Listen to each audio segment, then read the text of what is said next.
యెహోషువ 14వ అధ్యాయము. ఇజ్రాయేలీయులు కనాను దేశమున పొందిన స్వాస్థములు ఇవి.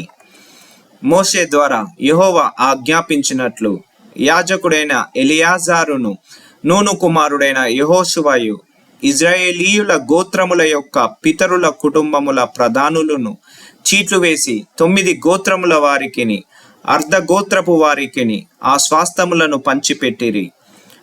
మోషే 2 గోత్రములకును అర్ధ గోత్రమునకు యోర్దాను అవతలి స్వాస్థములనిచ్చి ఉండెను.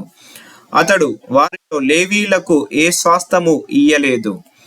యోసేపు వంశకులకు మనష్షే, ఎఫ్రాయిములను 2 గోత్రముల వారు నివసించుటకు పట్టణములను వారి పశువులకును వారి మందలకును పట్టణముల సమీప భూములను మాత్రమే కాక లేవీయులకు ఆ దేశమును ఏ స్వాస్థము ఇయ్యలేదు.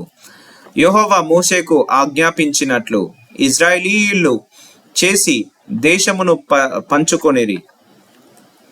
యూదా వంశస్థులు గిల్గాలులో యెహోషువ యుద్ధకు రాగా కెనెజీయుడగు యెఫున్నె కుమారుడైన కాలేబు అతనితో ఇలాగు మనవి చేసెను.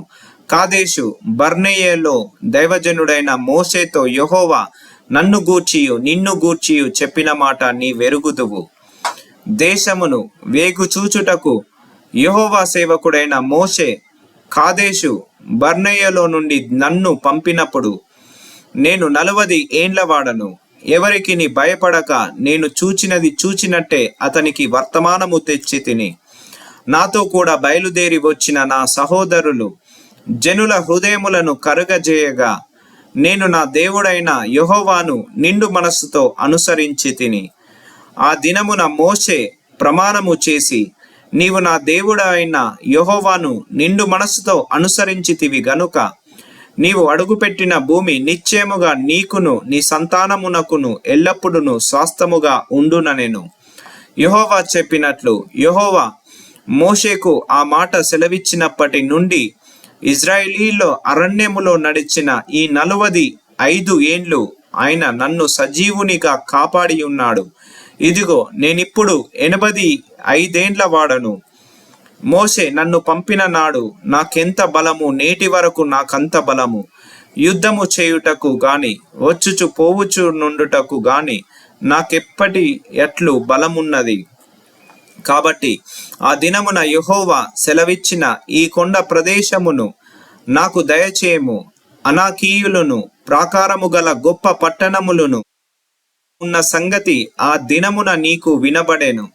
యెహోవా నాకు తోడేయుండిన ఎడల యెహోవా సెలవిచ్చినట్లు వారి దేశమును స్వాధీనపరచుకొందును.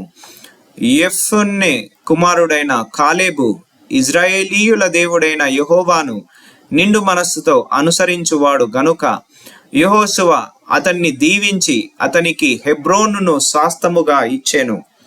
కాబట్టి హెబ్రోను యెఫున్నె అను కెనెజీయుని కుమారుడైన కాలేబునకు నేటి వరకు స్వాస్థముగానున్నది.